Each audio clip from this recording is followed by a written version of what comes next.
untuk membangun kaderisasi agar kemudian keberlanjutan dari proses perubahan yang sedang didorong oleh Desa Panggung-Harjo itu bisa sustain.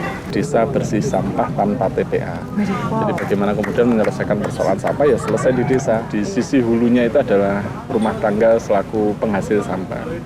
Di sisi tengahnya itu adalah kegiatan pengumpulan sampah. Di sisi hilirnya adalah terkait dengan pemanfaatan sampah. Michelle, enak banget nih tehnya. Bener. Luar biasa nih. Aduh, Baru kali ini minum teh. bener. Ini Pemandangannya, hijau asri. keren banget. Ini kita di mana hijau. sih? Ini namanya Kampung Mataraman. Udah, ini tuh desa atau gimana Kita nih? di Yogyakarta. Halo sobat PDKT. Halo sobat PDKT. Kita kenalan dulu kali ya. Ketemu lagi bersama Sali dan Michelle, kita Di mana? ada di PDKT. Podcast Desa Kepengen Tahu. Oke, Hari sobat ini PDKT. kita ada di Jogja istimewa ya kan? Kota yang sangat dirindu-rindukan ya nggak sih? Bener, Karena banyak lagunya itu ya. Kulinernya mantap. Kuliner mantap. Terus wisatanya juga banyak. Keren, orang-orang sini ramahnya juga luar biasa. Seperti hari ini kita juga ditemani oleh bapak Yang kerennya luar biasa ya. benar kan namanya udah luar biasa juga. Nanti dijelasin arti namanya. Iya ya. benar.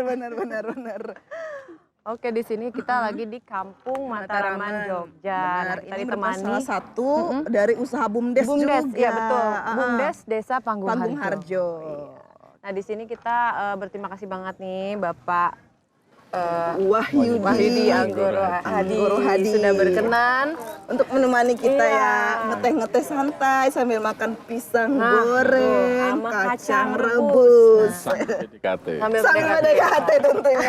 Biar makin dekat. Dekat, betul. Ini jalan-jalan kita ada kepala desa yang gantengnya luar biasa juga. Udah terpancar dari namanya. Nama kan Wahyudi Anggoro Hadi. Iya. Artinya apa, Pak? Wahyudi itu wahyu gitu, Anggoro itu hari Selasa gitu, Hadi itu agak ganteng. Bisa aja, Bapak.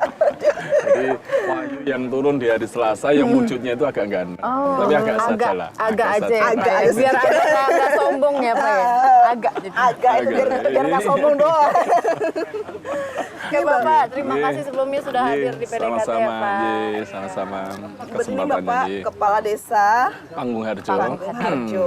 Udah berapa lama nih Pak menjabat sebagai Kepala Desa Panggung-Harjo? Pertama kali menjabat itu tahun 2012, gitu. Sehingga kemudian hari ini ya kira-kira tahun ketiga di periode kedua. Periode kedua akan berakhir di 2024 nanti. Oh, nanti maju lagi Pak. Enggak lah, gitu. Udah cukup 2 kali. Cukup 2 kali. Karena kita merasa sih kalau terlalu lama itu sebenarnya tidak sehat. Tidak sehat bagi saya sendiri maupun bagi masyarakat desa.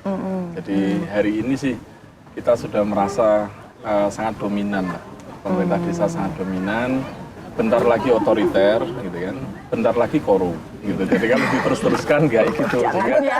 Jangan dong Pak. Makanya cukup dua periode saja untuk kemudian untuk membangun kaderisasi agar kemudian keberlanjutan dari proses perubahan yang sedang didorong oleh Desa Panggung-Harjo itu bisa sustain. Gitu. Siapapun kepala desanya Pak, yang penting kita sama-sama niatnya untuk memajukan Betul. desa. Itu yang paling penting saya kira. Gitu. Jadi ya agar membuka kesempatan bagi lebih banyak orang lagi untuk kemudian terlibat dalam proses-proses penyelenggaraan pemerintahan. Itu saya kira satu hal penting untuk membuka ruang-ruang partisipasi ya. Ya, termasuk ya keberadaan dari Badan Usaha Milik Desa. Itu juga menjadi salah satu wadah untuk membangun atau membuka ruang-ruang partisipasi agar kemudian warga desa itu punya kesempatan secara langsung untuk memanfaatkan sumber daya ekonomi yang ada di desa. Di desanya.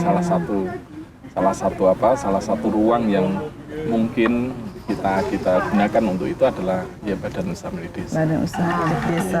BUMDes ya disingkatnya ya Pak. BUMDes. Nah ngomong-ngomong BUMDes Pak, di Desa Panggung-Harjo ini ada berapa unit usaha sih Pak? Ya, jadi BUMDes kita itu berdiri sejak tahun 2013. Jadi sebelum adanya Undang-Undang Desa kita sudah menyadari pentingnya satu kelembagaan desa untuk mengkonsolidasi sumber daya ekonomi yang ada di desa.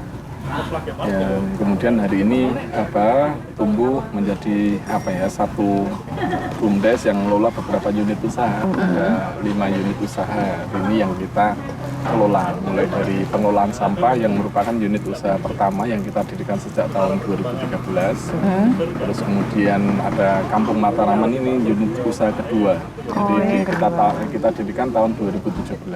Ini 2017. Terus kemudian 2018 itu 2018 berproses gitu ya. Ada beberapa unit usaha yang kita coba inisiasi gitu. Dan ketika kemudian ada pandemi kita melakukan shifting untuk kemudian melakukan penataan ulang terhadap pengelolaan BUMDes sebagai bagian dari strategi bertahan karena adanya pandemi.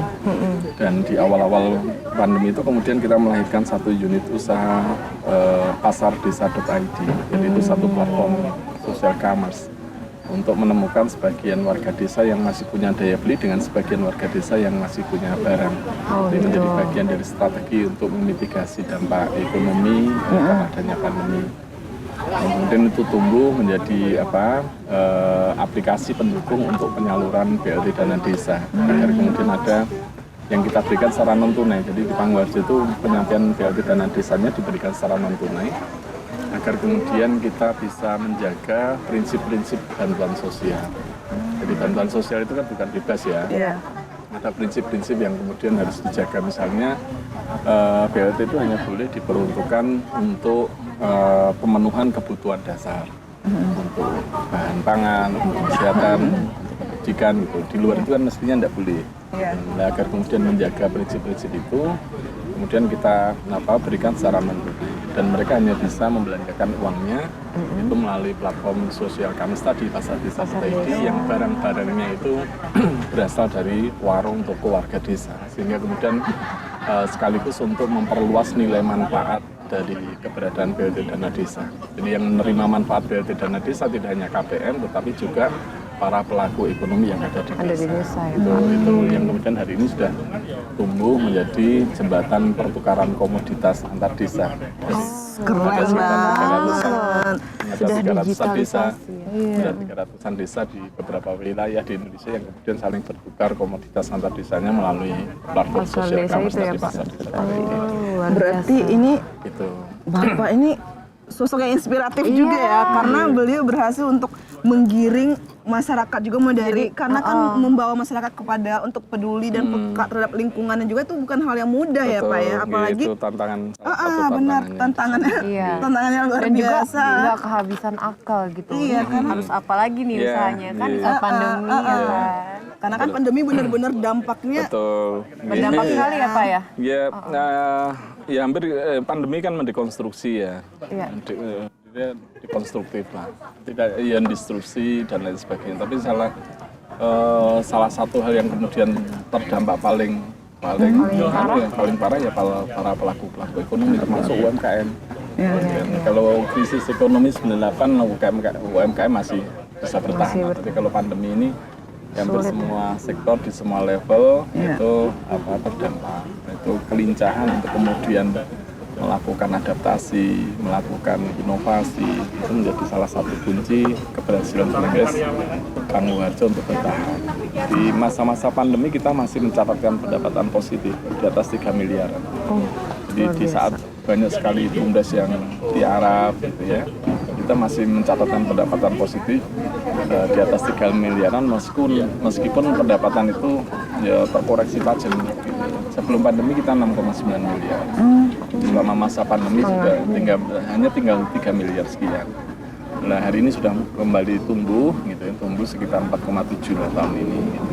Jadi artinya memang pilihan untuk kemudian melakukan adaptasi, melakukan inovasi secara cepat itu pilihan yang benar dalam konteks bertahan dalam situasi yang tidak mudah ini. Bahkan kemudian di tahun 2021 dalam situasi masih pandemi kita kemudian membuka satu unit usaha baru namanya Deratan.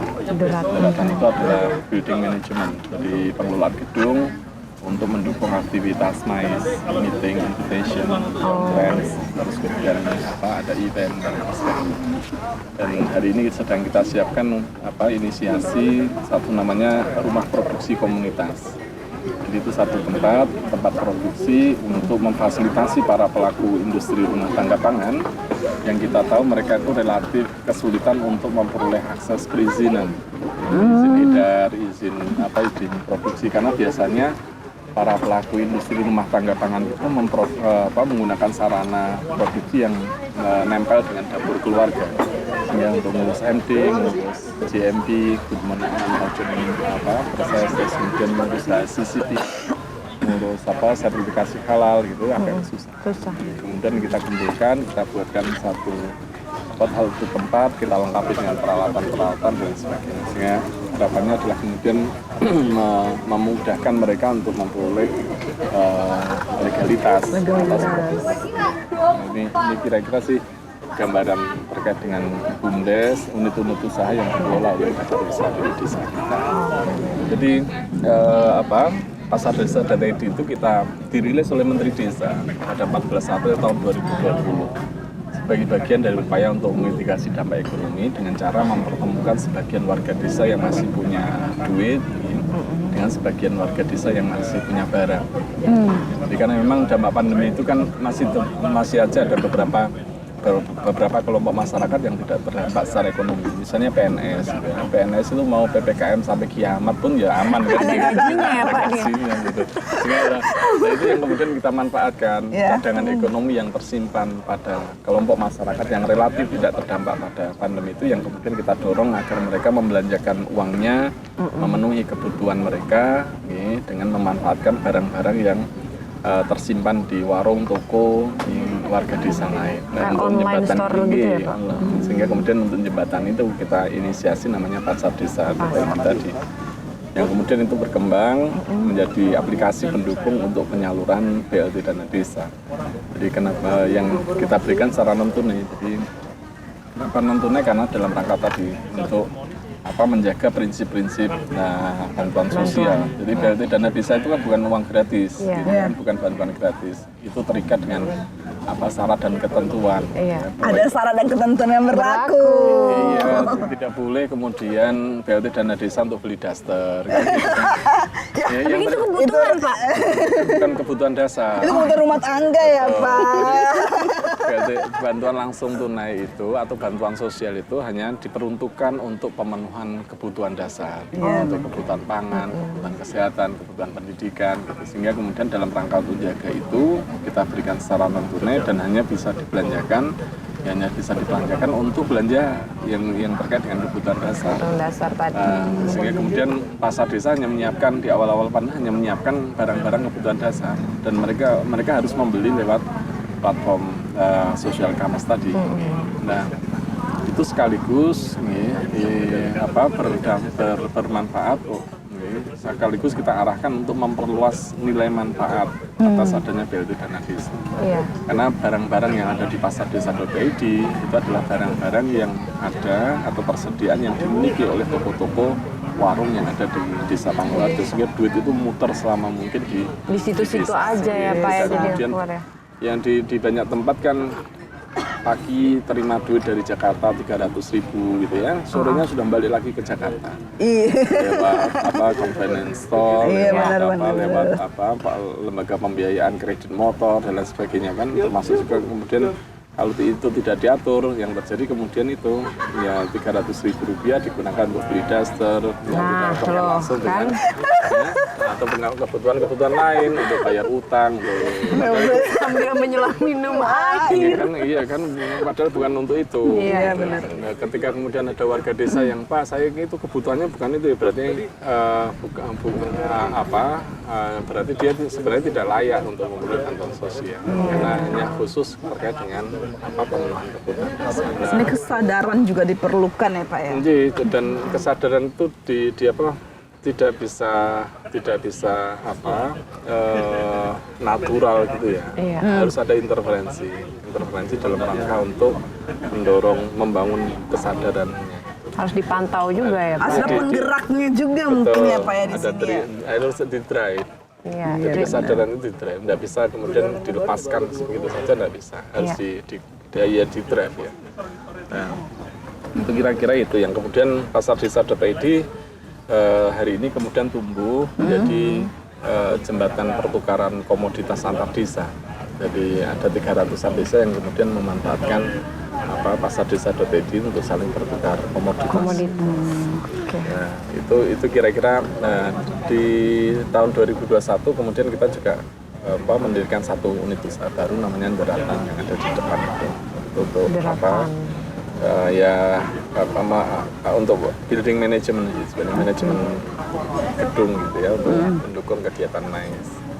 Nah, kita yakini bahwa kemudian MICE termasuk hospitality, termasuk tourism itu akan tumbuh kembali pasca pandemi, sehingga kemudian kita pandemi kemarin tidak kemudian menutup, tapi yang kita lakukan malah melakukan inovasi, membangun, karena adanya sebuah kepercayaan ya pasti nanti bumi bakalan pulih. Gitu. Cepat atau lambat pasti bakalan pulih, tapi memang ada tahapannya ya Pak ya. Bersakit-sakit dahulu, ada bersenang-senang kemudian. Nah Pak, terkait ini nih Pak, ada hal yang paling menarik sebenarnya tadi nih. Kan tadi Bapak bilang ada macam-macam unit usaha ya tadi ya. Tapi yang pertama itu sebetulnya adalah pengolahan sampah. Nah, itu menarik tuh Syah untuk dibahas. Gimana sebenarnya pengolahan sampah? Ini apakah dikumpulkan terus dijual atau dikumpulkan diolah atau seperti apa sih Pak ini? Jadi Panggung-Harjo itu menjadi salah satu desa yang berbatasan langsung dengan ibu kota provinsi Jakarta. Sehingga kemudian secara sosiologis karakteristik warga desa kami itu sedikit banyak mencirikan karakter masyarakat perkotaan. Misalnya dari sumber pendapatan utama kita misalnya itu lebih banyak didominasi dari sektor jasa dan perdagangan jika dibandingkan dengan sektor pertanian. Termasuk kemudian terkait dengan persoalan-persoalan yang dihadapi oleh warga desa Panggung-Harjo itu ya sedikit banyak mirip dengan persoalan-persoalan yang dihadapi oleh warga kota. Salah satunya adalah terkait dengan pengelolaan lingkungan. Jadi 28.000 jiwa warga desa Panggung-Harjo itu kan setiap hari setiap orangnya memproduksi sampah. Sehingga kemudian timbulan sampah yang dihasilkan dari aktivitas sosial warga desa itu ya kira-kira 80 meter kubik setiap hari. Itu masih di desa juga ditaruh nih Pak? Iya, di desa. Berarti dikumpulkan setiap hari. Nah itu kalau misalnya dihitung itu totalnya itu sekitar 80 meter kubik. Kalau itu hanya kemudian kita ambil terus kemudian kita kirim ke TPA, biaya yang harus dikeluarkan sangatlah besar. Sehingga kemudian itu kita kerangkakan pengelolaan sampah yang ada di Panggung-Harjo itu melalui pendekatan usaha agar kemudian yang dulunya itu biaya itu bisa kemudian kita convert menjadi pendapatan. Jadi bagaimana dari cost center menjadi revenue center. Itu makanya kemudian pendekatannya adalah pendekatan usaha. Itu satu. Yang kedua ya bagaimana kemudian mendorong peran badan usaha milik desa untuk sebelum memberikan ada pelayanan. penggeraknya Pak, siapa sih penggerak utama ini? Ayo nih sampah banyak ini nih karena banyak uang yang harus kita bayar buat ke TPA. Siapa sih yang menginspirasi penggerak utamanya? Apakah dari Bapak langsung atau dari masyarakat? Kita harus bayar nih atau gimana gitu Pak? Sejarahnya nih Pak. Inspirasinya ya dari persoalan yang dihadapi. Yang kemudian dari sana kemudian kita ngobrol dengan warga desa ini harus ada sesuatu yang harus kita lakukan untuk mengatasi persoalan bareng. Sehingga kemudian kita dirikan satu unit usaha jasa pengelolaan sampah yang kemudian hari ini itu sedang kita dorong untuk menjadi desa bersih sampah tanpa TPA. Jadi bagaimana kemudian menyelesaikan persoalan sampah ya selesai di desa. Jadi tidak ada lagi sampah yang kemudian dikirim ke TPA. Nah, dalam rangka menyelesaikan itu ada dua pendekatan yang kita lakukan. Pendekatan pertama apa nih Pak? Yang pertama adalah digitalisasi, yang kedua adalah mekanisasi. Jadi digitalisasi itu berangkat dari, jadi kalau kita baca pengelolaan sampah berdasarkan rantai nilainya, itu ada di sisi hulunya itu adalah rumah tangga selaku penghasil sampah. Di sisi tengahnya itu adalah kegiatan pengumpulan sampah, di sisi hilirnya adalah terkait dengan pemanfaatan sampah. Nah, persoalan utama kita itu ada di sisi hulu dan hilir. Di hulu itu timbulan sampah itu tumbuh secara eksponensial. Jadi karena jumlah penduduknya nambah, terus kemudian perilaku konsumsi kita berlebih, kesadarannya rendah, sehingga setiap hari jumlah sampah yang dihasilkan dari rumah tangga itu tumbuh dan berdasarkan dari ukur, tidak lagi dari eksponensial. Hari ini 1 kilo, besok bulan depan sudah jadi 3 kilo, bulan depannya lagi sudah dari eksponensial. Nah, di sisi hilir itu kemampuan TPA untuk memberikan dukungan terhadap pengolahan sampah itu semakin minus. Jadi karena di TPA tidak ada kegiatan pemanfaatan, tidak ada kegiatan pengolahan. Yang ada adalah penimbunan, sehingga kemudian berapapun luas TPA yang disiapkan itu tumbuhnya minus karena tidak pernah diolah, hanya ditimbun. Timbun Sehingga kemudian ya kita berhadapan pada situasi di mana ya TPA hari ini sudah bermasalah di hampir semua tempat. Sehingga kemudian berdasarkan itu digitalisasi digunakan dalam rangka untuk mendorong perubahan perilaku, mekanisasi didorong untuk menyelesaikan persoalan hilir dengan cara melakukan pemanfaatan atas sampah. Disebut sampah itu ketika campur. Jadi ketika sisa makanan campur dengan kertas, campur dengan plastik, campur dengan diapers gitu ya. Itu campur jadi satu namanya sampah. Tapi kalau sudah terpilah itu komoditas. Jadi kalau sisa makanan, potongan sayur itu dipisah dalam satu wadah, terus kemudian plastik, kertas dipisah dalam satu wadah, diapers dipisah dalam satu wadah. Itu ini untuk yang potongan sayur dan lain sebagainya itu adalah bahan baku untuk menopang industri pupuk. Kertas, plastik ini adalah bahan baku untuk menopang industri daur ulang.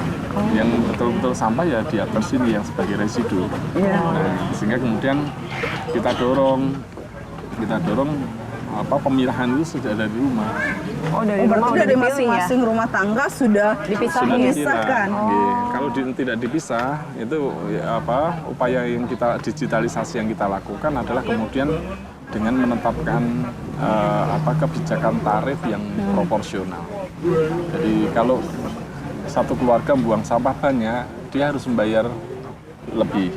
Oh gitu. Kalau dia membuangnya sampah sedikit, dia bayar sedikit. Sekali lagi yang disebut sampah adalah ketika bercampur ya. Tapi ketika dia pisah itu dia berpartisipasi namanya. Berpartisipasi, tapi ada skema insentif yang kemudian ada insentif juga berarti. Jadi kalau yang keluar dari rumah tangga berupa campuran, semuanya akan kita timbang, terus kemudian setiap kilonya kita tetapkan tarif Rp1.000 sebagai biaya yang harus dibayar mereka sebagai biaya untuk pengolahan ini. Tapi kalau yang keluar dari rumah tangga berupa pilahan-pilahan, itu untuk organik itu berapapun jumlahnya akan kita ambil tanpa dibebani retribusi. Terus kemudian yang bernilai jual, ada material, ada kertas, plastik dan lain sebagainya itu akan kita beli, gitu kan. Terus kemudian yang ditetapkan retribusi hanya yang residu saja. Dan padahal dalam satu rumah tangga rata-rata produksi sampah itu kurang lebih sekitar 2 kiloan. Dari 2 kilo itu residunya itu paling hanya sekitar 8%, 8-10%. Artinya setiap hari hanya memproduksi 2 ons. Ketika dari 2 on dikalikan Rp1.000 hanya Rp200. Gitu. Artinya ketika dia dicampur ya 2 kilo itu kalikan Rp1.000, dia akan harus bayar Rp2.000. Kalau dia pilah, makanya residunya hanya 2an ya dia hanya bayar sekitar Rp200 setiap hari. Sehingga ada kebijakan tarif yang proporsional ini memungkinkan terjadinya perubahan perilaku. Ya Pak ya. Nah ini kan persoalannya ada di sana. Ini kan adanya perkara tukar menukar perkara uang. Biasanya kan itu kan bukan hal yang mudah ya, apalagi langsung sosialisasinya ya. Iya benar pasti kan. Kok saya harus bayar gitu kan. Padahal kan itu saya buang sampah kenapa saya harus bayar gitu kan. Nah itu kan merubah mindset orang dan menggerakkan orang untuk mau ikut serta bukanlah hal yang mudah ya Pak ya. Mungkin ini apakah apalagi sebuah tantangan juga bagi Bapak. Karena kan dari tahun 2013 ya Pak. Betul. Nah itu gimana sih Pak caranya biar masyarakat ini yang harus dipahami bahwa sampah itu sebenarnya urusan privat. Sampah itu Undang-Undang 18 tahun 2008 itu secara tegas bahwa menyatakan setiap orang wajib mengelola sampahnya. Artinya kewajiban untuk mengelola sampah itu nempel di orang per orang yang memproduksi sampah. Ketika saya makan, menyisakan bungkus makanan, maka sebenarnya yang bertanggung jawab atas bungkus makanan itu adalah saya. Tanggung jawab ini, itu karena urusan privat sebenarnya. Tanggung jawab ini hanya bisa saya limpahkan kepada pihak-pihak lain dengan syarat-syarat tertentu. Nah ini saya limpahkan kepada penarik sampah. Setiap bulan kita harus bayar kan? Karena ada tanggung jawab yang dilimpahkan. Jadi kenapa ada retribusi? Itu karena ada tanggung jawab yang dilimpahkan tadi. Sehingga dan itu dari awal kita desain memang semacam itu. Karena memang amanat undang-undang memang ya semacam itu, dan itu dulu ya kita tahu ya dulu itu ya semua sampah ya selesai di pekarangan kan. Iya. Ketika kita belum kenal atau plastik belum banyak, hampir semuanya bisa diselesaikan di. Tapi ketika kemudian di appersnya yang single use gitu ya, yang disposable kayak gitu, kita kehilangan kemampuan untuk bagaimana menyelesaikan ini ya. Iya. Kan pada akhirnya jadi urusan publik. Karena dia harus keluar dari pekarangan untuk menyelesaikan sampah plastik semakin banyak, ya kemudian kita harus meminta pertolongan pihak lain untuk menyelesaikan persoalan itu. Akhirnya kemudian menjadi urusan publik, padahal urusannya awalnya adalah urusan privat. Artinya setiap orang harus bertanggung jawab. Kalau dulu nih pas saya kecil nih Pak ya, ada sampah di rumah, tiap sore itu mama bakar sampah di luar, dari sampah Polusi polusi jadinya, masih di nggak boleh, pekarangan. Pak. Kalau zaman sekarang kan di Jakarta kita ngorein sampah, pasti nanti ada yang ambil sampah, ada yang buang sampah lagi. Itu juga nggak boleh. Iya, Sobat benar. DKT. Jangan buang sampah sembarangan tuh. Di sampah itu benar harus dikelola. Ternyata sampah itu banyak banget manfaatnya. Ternyata bisa menjadi suatu nilai yang berguna gitu kan. Ada nilai tambahnya Ada nilai juga ya Pak, tambahnya. kalau dikelola dengan tepat tadi. Nah Pak, kalau nih misalnya setelah selesai sampah diolah gitu, itu dikelola BUMDes lagi. Nah ini Seperti apa prosesnya ya? Jadi digitalisasi tadi kan ngelola rumah tangga ya, Iya, mendorong perubahan perilaku. Iya. Di sisi hilirnya itu dilakukan mekanisasi untuk mengolah sampah menjadi intermediate product. Jadi prinsip dasarnya hanya milah. Jadi disebut sampah itu ketika campur. Tapi kan sudah terpilah itu adalah komoditas. Yang ada dilakukan di BUMDes kita itu adalah sampah yang masuk gitu, untuk kemudian kita pilah menghasilkan 4 komoditas. Ada komoditas daur ulang, material daur ulang yang kemudian kita supply ke industri daur ulang. Terus kemudian ada material organik yang sebagian kita olah, sebagian kita kerjasamakan, pembudidaya maggot, terus kemudian produsen pupuk organik. Gitu. Terus kemudian ada thermoplas. Thermoplas itu adalah sampah plastik yang low value, jadi bernilai jual rendah. Misalnya multi layer gitu ya, kemasan bekas deterjen, kemasan bekas minum kopi, dan itu kan double layer, itu bernilai jual rendah. Nah, itu kemudian itu namanya thermoplas. Itu kemudian kita convert menjadi plastik komposit untuk menopang building material ya.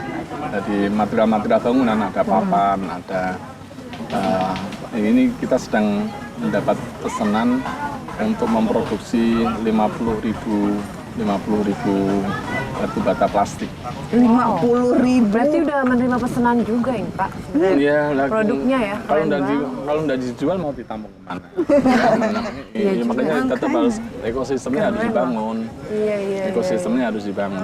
Jangan sampai kemudian hanya bisa milah nggak bisa jual kan? Nah iya, berarti udah ada pasarnya dong Pak? Ya, ada yang beberapa yang pasarnya ekosistemnya sudah mantap, material daur ulang itu hampir kita enggak perlu repot untuk create pasar ya, karena memang ekosistemnya sudah mantap. Nah, pupuk organik itu ya sudah ada, tapi masih terlalu muda, terlalu dewasa ekosistemnya. Yang paling muda ya yang plastik komposit tadi. Itu 50.000 batu bata plastik untuk pendirian satu museum seni. Oh gitu. Kerjasama dari pemerintah Jerman dengan pemerintah Indonesia. Jerman. Jadi Ada museum antroposen namanya. museum antroposen. Itu materialnya semuanya dari material daur ulang. Salah satunya adalah batu bata plastik. Nah, batu bata plastik salah satu yang memproduksi adalah Batu bata plastik di. Lu udah pernah lihat belum? Belum. Ya nanti ada beberapa contoh. Enggak, soal PDKT di rumah juga Sampai ke penasaran Jerman nih. produknya. Batu-bata pasir seperti apa sih yang udah sampai ke Jerman ini? Iya. Nanti bakalan kita liput di sana langsung ya Pak ya. Ya, pengennya begitu ya. Nah, itu kan pasti melibatkan banyak pegawai, bukan maksudnya Betul. pegawai apa? Tenaga kerja Tenaga yang kerja ya. melibatkan.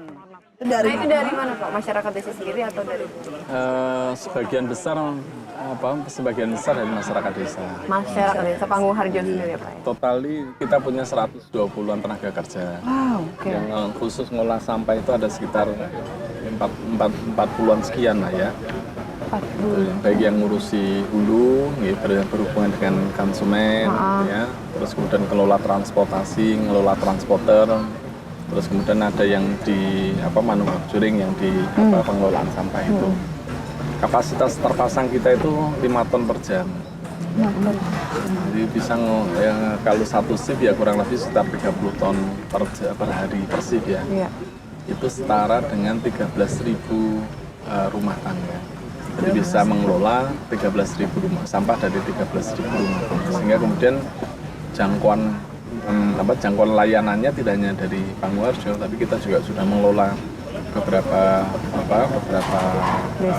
wilayah di kota Jogja, di kecamatan lain. Berarti sudah bergaul dengan beberapa kecamatan di Jogja ini ya Pak ya? Termasuk Di mananya nih, kawasan Pak? Malioboro itu. Kawasan Malioboro Iya, juga. kita terus kemudian beberapa hotel perguruan tinggi yang punya sedang berupaya untuk memperoleh predikat Green Campus itu di perguruan tinggi negeri maupun swasta yang sedang berupaya itu pengelolaan sampahnya ada di kita. Oh, kalau sistem di perguruan tinggi gimana nih Pak? Kan konsep Sama. rumah tangga kan dipilah sampai masing-masing. dipaksa. Perguruan tinggi Sama juga seperti juga. itu. Gitu, meskipun itu dalam rangka untuk mendorong perubahan perilaku. Iya. Mereka sebagai institusi pendidikan mestinya menjadi trendsetter. Lebih aware ya Pak ya? Iya kan? Tapi itu sekali lagi butuh satu instrumen untuk mendorong perubahan. Jadi kesadaran itu mendorong proses perubahan itu kan bisa menggunakan beberapa pendekatan. Misalnya pendekatan kebijakan. Iya. Itu prosesnya cepat karena punya otoritas untuk memaksa orang berubah. Yang agak lama ya gerakan.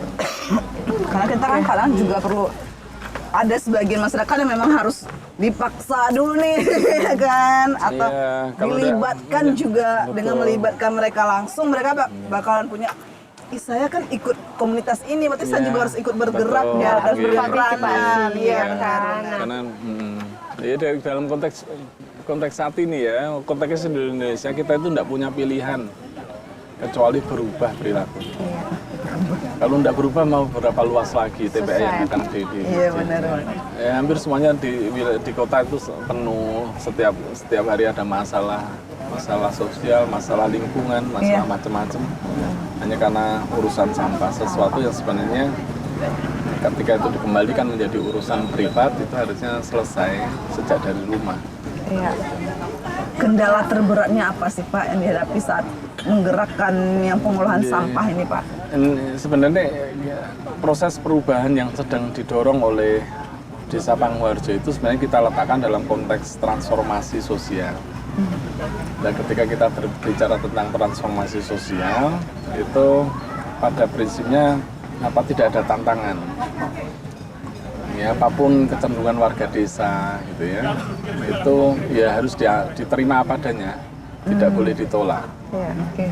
Jadi kalau misalnya ada resistensi gitu ya, itu hanya sebagai penanda, sama halnya dengan apresiasi yang kita terima dari banyak tempat ya. Jadi antara resistensi dan apresiasi itu bobotnya sama, dua-duanya itu hanya penanda. Kalau masyarakat menolak, ada resistensi, itu hanya penanda ada sesuatu yang salah terhadap gagasan perubahan yang sedang kita dorong. Bisa jadi waktunya yang salah, bisa jadi strateginya yang salah, bisa jadi momentumnya yang salah, bisa jadi gagasan perubahannya sendiri yang salah, gitu kan? Sehingga kemudian itu menjadi bagian dari evaluasi kita untuk perumusan ulang atas kebijakan yang sedang kita lakukan. Iya. Kalau apresiasi ya sama halnya, dia hanya penanda bahwa oh ternyata ini sudah berada pada jalur yang benar sehingga ada apresiasi. Nah, baik sehingga kemudian dengan meletakkan dalam konteks transformasi sosial itu sengayanya warga desa ini tidak boleh ditolak. Iya. Itu menjadi bagian dari dinamika atas perubahan itu gitu kan. Sedang apresiasi di akhir ya biasanya ya, Pak ya. Ya, itu yang kemudian menjadikan kita tetap punya daya tahan untuk bergerak terus. Gitu. Jadi kecuali kalau kita baperan nanti repot. PDKT dan baperan itu agak beda-beda tipis gitu. Makanya sudah PDKT, setelah itu kan ditolak. Aduh, langsung baper, langsung balik kanan langsung balik kanan ke mantan saja deh. Pak, ke mantan nggak apa-apa, kalau ke dukun ya susah. Kalau saya sih buanglah mantan pada tempatnya. Pada tempatnya. Motonya keren. Buanglah mantan pada tempatnya. Buanglah mantan pada tempatnya dan olahlah sampah secara tepat. Kalau sampah masyarakat diapain enaknya? Gitu ya. Ya, dipilah. Oh, dipilah. Nah, Pak, ini rencana ke depannya itu seperti apa, Pak? Terhadap ini sampah, pengolahan sampah. Jadi di digitalisasi kita itu ada satu entitas baru yang kita dirikan, namanya Pasti Angkut. Pasti Angkut. Itu platform pengelolaan sampah paripurna. Gitu. Jadi Pasti Angkut ini yang kemudian mencoba kita dorong agar kemudian bisa dimanfaatkan oleh sebanyak mungkin rumah tangga. Nah, ini yang sedang kita coba eskalasi sehingga kemudian lebih banyak lagi orang yang menerima manfaat atas adanya fasilitas pengolahan yang ada di Pakuharjo. Target kita sih sampai kemudian ya rumah tangga di Jogja yang punya masalah dengan sampah itu ya kemudian bisa bermitra dengan Pasti Angkut, terus kemudian bersama-sama melakukan gerakan pilah sampah dari rumah gitu ya, sehingga kemudian ya kita bisa menyelesaikan persoalan ini secara bersama-sama gitu. Jadi pendekatannya tidak selalu pendekatan teknologi tinggi gitu ya. Kalau ada yang beberapa kota, wilayah kemudian mengkonvert menjadi listrik, menjadi macam-macam, itu kan biaya tinggi, ya, investasi tinggi, butuh skill khusus gitu ya. Padahal itu pendekatan teknologi semacam itu menjadi tidak relevan ketika rumah tangga itu kembali mau bergotong royong menyelesaikan sampah sejak dari rumah, pilah dari rumah. Oke. Itu menjadi. Tapi sebenarnya itu masyarakat sudah berpartisipasi ya Pak ya, karena mereka sendiri pun sudah mulai mengikuti. Mungkin dari awalnya ada perasaan yang kenapa sih saya harus kayak gini, bukan ini. Tapi itu kan lambat kelamaan mulai dipaksa dengan keadaan. Betul. Dan akhirnya mengikuti dan akhirnya terbiasa. Jadi perubahan perilaku sudah terjadi di Pakuharjo. Yang dibutuhkan hanya tinggal pembiasaan agar kemudian menjadi satu budaya baru. Karena sekali lagi dalam kasus sampah kita itu tidak punya pilihan kecuali berubah. Oke, baiklah. Kira-kira itu. Gitu terakhir. Closing statement. Tadi kan kita udah banyak banget nih tahu tentang pengolahan sampah di Pakuharjo. Nah, ini sekarang closing statementnya Pak, pesan dari Bapak yang pada sobat PDKT di rumah tentang pengolahan sampah. Jadi jangan tinggalkan desa, gitu ya. Karena desa itu masa depan dunia. Kita itu punya 3 komoditas yang tidak dimiliki oleh warga kota, dan 3 komoditas strategis itu yang menentukan kemana dunia ini akan berjalan. Kita punya air bersih. Masyarakat kota itu hanya sekedar untuk minum air bersih saja mereka harus beli. Semakin lama semakin tinggi. Yang kedua, desa kita punya udara bersih. Masyarakat kota itu hanya untuk sekedar menghirup udara bersih saja mereka harus lari ke gunung, lari ke pantai, lari ke desa hanya untuk sekedar menghirup udara bersih. Yang ketiga, desa kita punya pangan sehat. Karena Nah, karena hampir semua makanan yang dikonsumsi oleh warga kota dia terpapar bahan kimia berbahaya. Kalau bicara sayur, bisa dipastikan hampir 100% sayur yang kita konsumsi terpapar pestisida. Hampir semua daging dan telur yang kita konsumsi itu juga terpapar bahan kimia berbahaya melalui pakan, vaksin, antibiotik dan lain sebagainya. Sehingga kemudian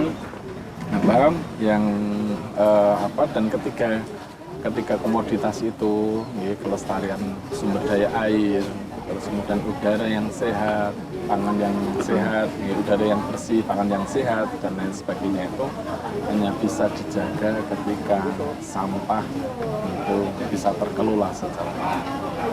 Sehingga salah satu upaya untuk kemudian masuk, untuk kemudian menjaga 3 komoditas strategis itu ya kita harus mulai bertanggung jawab atas sampah yang kita produksi, terus kemudian bersama-sama menjadi bagian dari sebuah gerakan besar yang sedang kita dorong, pilah sampah dari rumah. Pilah sampah dari rumah tuh pesannya. Kira-kira gitu. Pokoknya jangan tinggalkan desa karena desa layak diperjuangkan. Iya. Keren. Pilah sampah dari rumah, sadar bergerak. Tidak menjadi kebiasaan. Iya, betul. Oke, baiklah Michelle. Udah lama banget kita berbincang-bincang Ya ampun, tak terasa. Karena Susan di sini emang keren banget ya. Iya, udah gitu seru lagi bahasannya. Kayak Bapak bilang tadi, udaranya segar. Pangannya sehat. Pangannya sehat. Pangannya sehat. Airnya bersih. Ya. Baiklah Bapak. Bapak terima kasih banyak. Sama-sama. Terima kasih telah memberikan banyak sharing banyak pengetahuan baru lagi kita dapatkan di sini ya Sal ya. Oke deh, baiklah. Sobat PDKT semua jangan lupa saksikan ini di mana Sal? Di YouTube-nya BPI Kemendesa PDTT. Tiap hari Jumat jam 5 sore. Jangan lupa like, Comment, subscribe dan share. Terus jangan lupa juga bunyiin lonceng merahnya. Oke, baiklah. Saya Sally. Saya Michelle dan Wahyu di Anggora Hati. Oke. PDKT Makin dekat dengan desa. Bye bye.